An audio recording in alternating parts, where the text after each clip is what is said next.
जगन्नाथ रथयात्रा सुरू झाली तर आज आपण बनवतोय मंदिरातला अगदी सात्विक असा महाप्रसाद.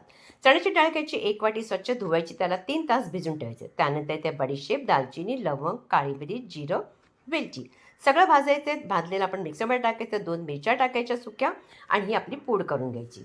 त्यानंतर इथे दिल्या गेलेल्या बऱ्याचशा भाज्या आहेत, पण मी तुम्हाला सांगते कुकरमध्ये तूप घालायचं. कच्ची केळी घ्यायची, वांगी, त्याचबरोबर इथे घेतली रताळी, थोडेसे बीन्स, फ्लावर, पत्ताकोबी, नंतर घेतलं आहे सुरण, त्याचबरोबर भोपळा आणि मटार.